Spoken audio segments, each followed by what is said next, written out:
Bapak Ibu muda-mudi yang dikasihi Tuhan Yesus Kristus, terpujilah Tuhan, kita bersyukur hari ini bisa kita tetap bersekutu dengan Tuhan bersama dengan saudara-saudari kita seiman untuk mengembalikan, mempercerah, merefresh hidup kita yang penuh dengan pergumulan itu.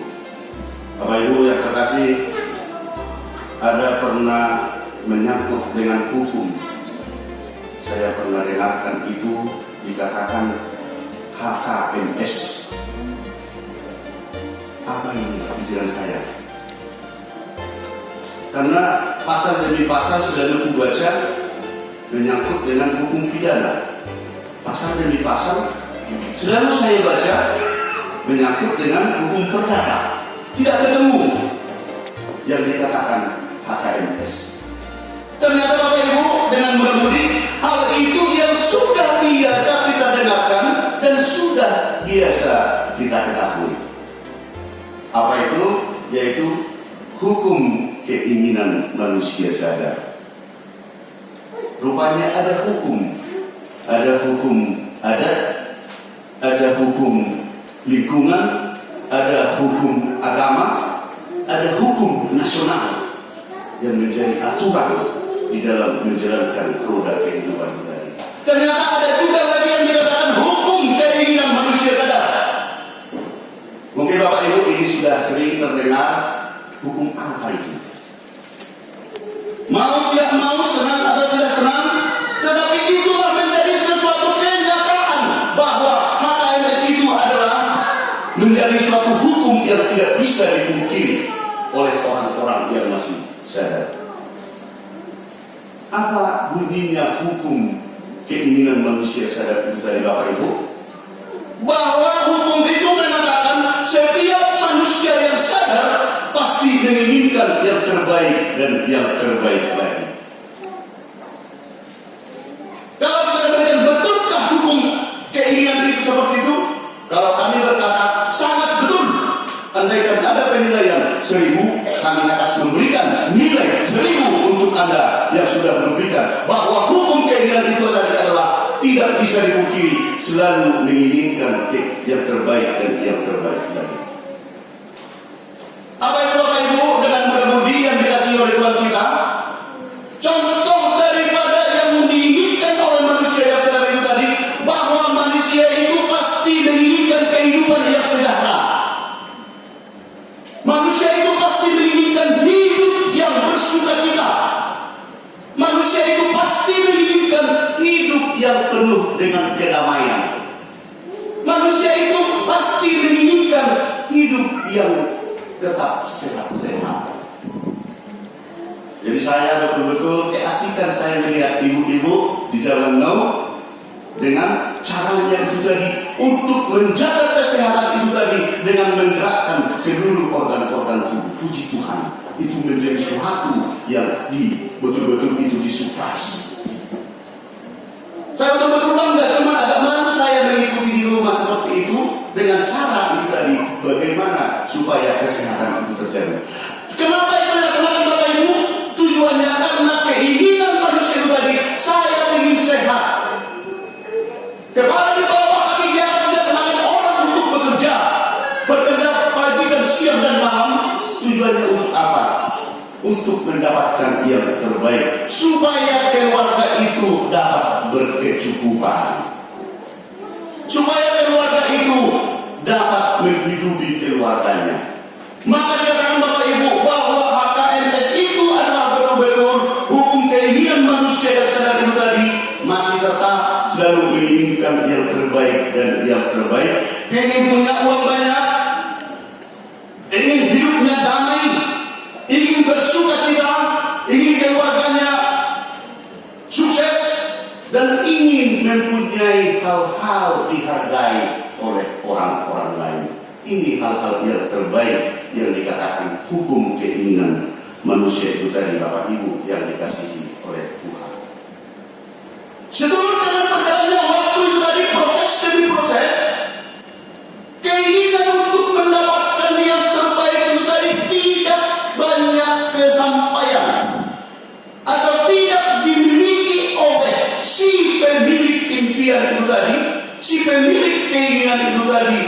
sementara itu sudah menjadi hukum keinginan.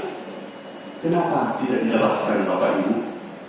Termasuk dengan kondisi-kondisi banyaknya itu pergumulan, banyaknya itu rintangan, banyaknya itu situasi cobaan, sehingga membuat manusia itu tadi tidak bisa sampai untuk mendapatkan yang terbaik itu tadi. Terlebih dengan posisi seperti sekarang dengan adanya COVID-19. Tidak kesampaian HKMS itu tadi dimiliki oleh manusia itu tadi. Tidak bisa dipungkiri Bapak Ibu, dan tidak bisa dikhianati hasil dengan kenyataan yang sudah kita lihat, bahwa untuk meraih yang terbaik itu cuma sedikit yang dapat merealisasikan. Seperti itulah Bapak Ibu yang dikasihi oleh Tuhan, yang terjadi di saat firman Tuhan yang kita bacakan ini tadi. Seperti itulah yang dialami oleh bangsa pilihan Tuhan, yaitu bangsa Israel, yang berada di tempat pembuangan Babel. Di tempat pembuangan Babel menjadi bangsa yang dijajah, menjadi bangsa yang tidak percaya diri, menjadi bangsa yang tidak lagi bisa merasakan kemerdekaan, sudah menjadi dijajah oleh bangsa yang memenangkan pertandingan perang. Maka terjadi Bapak Ibu, dikatakan dengan situasi yang sepertinya yang kita bacakan itu tadi, dikatakan seperti di ayat 27, mengapa engkau berkata demikian, hai Yakub, dan berkata begini, hai Israel, hidupku tersembunyi dari Tuhan dan hakku tidak diperhatikan Allahku. Kata-kata siapa itu Bapak Ibu yang dikasih oleh Tuhan? Itu adalah suatu yang disampaikan oleh Yesaya terhadap bangsa atau bangsa Israel. Karena mereka sudah mengatakan bahwa haknya tidak diperdulikan Tuhan lagi. Sudah jadi terselubung mereka. Tidak dibuatkan lagi suatu perhitungan-perhitungan dengan kemelut, dengan kesusahan, dengan kondisi hidup mereka di tempat pembuangan itu tadi, Bapak Ibu. Sama seperti kita, mau tidak mau, senang atau tidak senang, saya sendiri pun sering merasakan Bapak Ibu. Saya sendiri pun sering menikmati kondisi yang seperti ini. Karena susahnya kehidupan, karena banyaknya pergumulan, karena banyaknya problem dan rintangan itu tadi, sehingga saya betul-betul marah kepada Tuhan. Apabila Tuhan dengarkan lagi saya ngomong, apabila Tuhan dengarkan lagi saya memohon, apabila Tuhan dengarkan lagi saya bersujud kepada-Mu, mengapa seperti ini penderitaan kehidupan yang saya alami? Kira-kira seperti itulah Bapak Ibu yang dialami oleh bangsa Israel, seperti itulah yang dirasakan oleh bangsa Israel, sehingga Tuhan memerintahkan Yesaya untuk memberikan penyemangat, memberikan refresh, memberikan situasi kebenaran akan firman Tuhan terhadap bangsa Israel yang sudah tidak punya harapan itu tadi. Itulah yang dikasanakan oleh Yesaya. Tidakkah kau tahu dan tidakkah kau dengar, Tuhan ialah Allah yang kekal, yang menciptakan bumi dari ujung ke ujung. Ia tidak menjadi lelah dan tidak menjadi lesu, tidak terduga pengertiannya. Bapak Ibu yang dikasihi oleh Tuhan dan mudah-mudi, hal itu nyata seperti yang sudah pernah saya laksanakan tadi. Saya curiga bahwa Tuhan tidak mau mendengarkan doa saya lagi, sehingga saya dengan akal pikiran dan hati saya seperti bentuk Tuhan. Tuhan sudah tidak mendengarkan doa saya lagi. Mengapa situasi ini begitu sulit untuk menjalani kehidupan ini? Belum selesai rintangan yang satu ini, sudah datang lagi cobaan dari sini. berat situasi dan hati saya, sehingga tidak menseimbangkan hak saya dan kewajiban saya kepada Tuhan. Sebenarnya Bapak Ibu, bahwa Tuhan mengizinkan terhadap Israel, sebenarnya mereka mengakui bahwa yang melepaskan Israel dari tempat perbudakan itu tadi adalah Allah. Nenek moyang mereka dilepaskan oleh Allah, mereka sebenarnya terima, tetapi seturut dengan datangnya kembali, seturut dengan berjalannya waktu, sehingga terjadi peperangan. Kalah Israel melawan Babel, maka ditawan Israel menjadi budak di Babylon.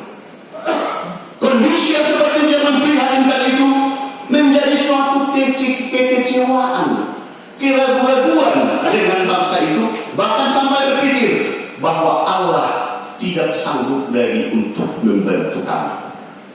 Justru pikiran mereka terarah, tidak ada yang lebih kuat di dalam kehidupan ini selain daripada kekuatan kerajaan. Tidak ada yang lebih kuat di dalam kehidupan ini selain daripada dewa.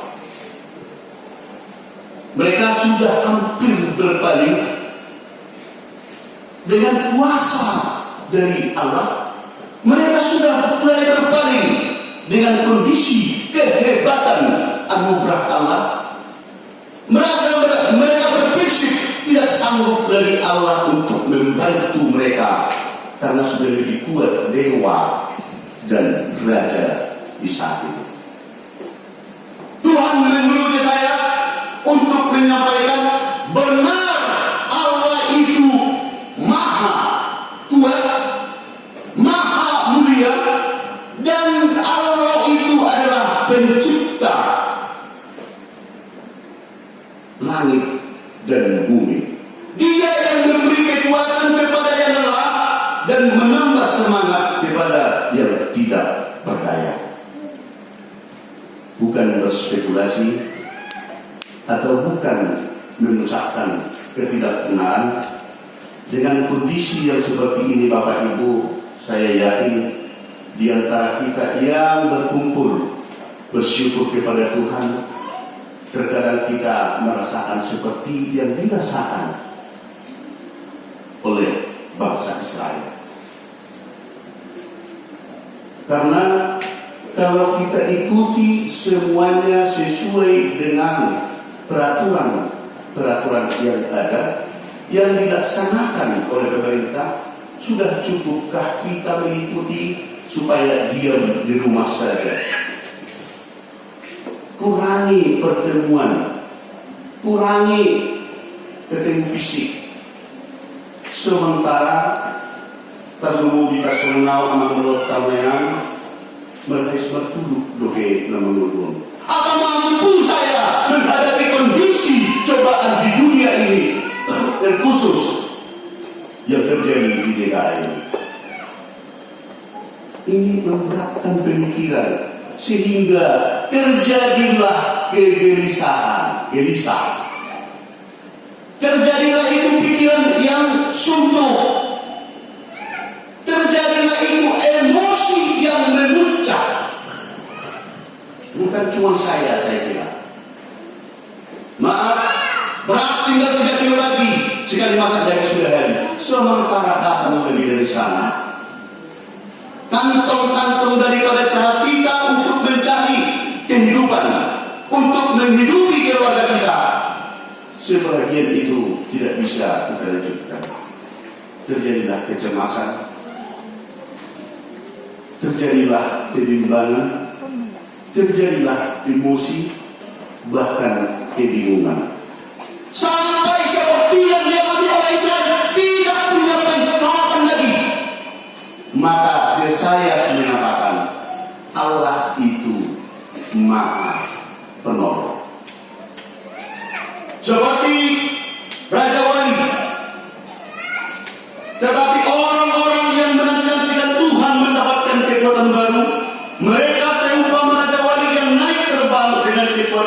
ayatnya, mereka berlari dan tidak menjadi lesu, mereka berjalan dan tidak menjadi lelah. Firman Tuhan saat ini Bapak Ibu dengan mudah-mudi memberikan pencerahan kembali kepada kita, mengatakan jangan menjadi lemah, jangan menjadi galau, jangan menjadi stres, dan jangan menjadi memelihara emosi yang besar di antara satu keluarga, di antara sesama. Bahkan jangan membuat emosi kepada Tuhan yang menciptakan kita, yang mengatakan bahwa Allah tidak mendengarkan doa saya lagi, bahwa Allah tidak memperdulikan lagi dengan saya. Itu mempunyai suatu kata-kata yang emosi. Tadi malam Bapak Ibu, saya mengikuti ibadah yang dilaksanakan oleh pendeta Dr. Hopton. Saya mengikuti ibadah yang dipimpin beliau melalui daring ataupun melalui ibadah secara online. Ternyata Bapak Ibu, terlalu sering kekristenan kita itu tadi seperti kejadian di firman Tuhan yang kita bacakan tadi. Terlalu sering kita menuntut hak yang terlalu besar dengan Tuhan. Terlalu sering kita memaksa Tuhan tanpa menghiraukan ataupun mensejajarkan apa yang kita perbuat. Dengan darah Yesus yang sudah membayar penebusan kepada kesalahan kita terhadap perbuatan-perbuatan yang tidak sesuai dengan kehendak Tuhan, ternyata kita tidak pernah atau jarang mengikuti daripada situasi yang dilaksanakan oleh Tuhan. Allah memberikan itu suatu pengorbanan yang cuma-cuma. Allah memberikan itu suatu pengorbanan terhadap seluruh orang yang mempercayai Dia. Tetapi Tuhan berencana supaya mewujud nyatakan pesan Tuhan, karena Tuhan telah mengorbankan dirinya untuk penebusan kepada kita.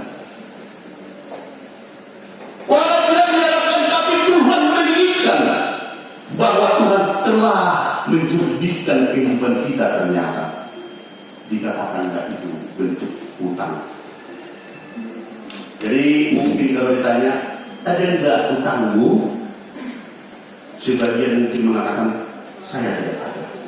Utang saya ke BRI sudah lunas, utang saya ke DIALEP sudah lunas, utang saya ke koperasi sudah lunas, utang kaplingan saya sudah lunas. Mungkin seperti itu.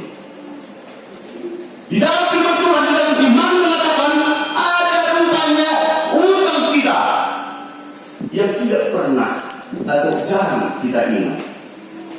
Di dalam ajaran firman Tuhan mengatakan ada 3 utang yang harus kita bayar. Yang pertama sekali yaitu kita bayar hutang kemuliaan Tuhan. Karena Tuhan yang mengasihi kita, Tuhan yang sudah menebus kita, Tuhan yang telah menyelamatkan kita, dan Tuhan telah betul-betul membantu kita. Kita bayar hutang kita untuk kemuliaan nama Tuhan. Jikalau kita sudah melaksanakan kehendak Tuhan, berarti kita sudah membayar hutang kita untuk kemuliaan nama Tuhan. Bagaimana membayar hutang untuk kemuliaan nama Tuhan? Karena bukan urusan kita pun kita urusi semuanya. Kebaikan orang kita buatkan menjadi suatu kejelekan, digumbar-gumbar ke publik yang tidak bisa dipertanggungjawabkan. Hidup di dalam gereja, kita selalu membuatkan suatu batu-batu kerikil supaya di gereja itu hidup. Apakah itu untuk kemuliaan nama Tuhan? Bapak Ibu yang dikasih oleh Tuhan, itu hutang yang pertama. Tuhan menginginkan jadilah umat-umat Kristen yang dewasa di dalam kepribadian dalam iman. Maka apapun yang terjadi, angin seperti apapun yang datang, bahwa iman kita tidak bisa dirobohkan dan tidak bisa digoyah. Kita tidak berserah kepada Tuhan. Itu merupakan suatu cara untuk membayar utang, memuliakan nama Tuhan. Yang kedua, Bapak Ibu, bahwa kita diberikan untuk kesempatan untuk membayar hutang kasih. Karena itulah ajaran Tuhan Yesus. Mengasihi sesama kita. Mengasihi sesama kita. Yang jelas, yang dikatakan ini tadi, mengasihi sesama kita tadi, ada boptis-boptisnya seperti di bahasa Barat. Bagaimana kita mau mengasihi tetangga, sementara di dalam keluarga kita pun saling menjelekkan ataupun saling membunuh? Bagaimana kita mau mengasihi yang seiman dengan kita tetapi berbeda merek di dalam organisasi? Itu sudah kondisi-kondisi yang mustahil. Maka pendeta Hopton mengatakan, sekarang banyak perampok-perampok yang menjual nama Tuhan, tetapi situasi kebenaran dengan sesuai tindakan kristennya banyak yang keliru. Itu begitu kalau pendeta itu mengatakan, dan kronologis itu berjalan sekarang di dunia, apalagi di negara kita. Bapak Ibu yang terkasih, hutang yang ketiga ternyata tadi seperti yang kita bacakan di episode tadi adalah untuk penyebar Injil. Ternyata itu hutang kita, Bu. Ternyata itu hutang kita, Pak. Untuk memberitakan Injil ke semuanya, bahwa bagaimana cara menyebarkan Injil itu tadi, kita sebarkan itu melalui pembicaraan kita. Tidak cukup, Bapak Ibu. Tidak cukup hanya melalui pembicaraan, tetapi yang dikehendaki Tuhan, bayar utangmu. Jadilah kamu pengikut Kristus yang benar. Bayar utangmu dengan menyebarkan iman. Menyebarkan iman itu kita buktikan melalui pembicaraan, tindakan atau action kita setiap hari. Jika kita bayar hutang kita mengasihi sesama dan membayar hutang kita untuk menyebar iman yang dari Tuhan yang kita imani, maka Allah akan tetap membantu kita, menolong kita seberat apapun pergumulan, seberat apapun duka cita, seberat apapun kesusahan. Kiranya Tuhan Yesus memberkati kita seluruh, dibuatkan pendidikan, berkati.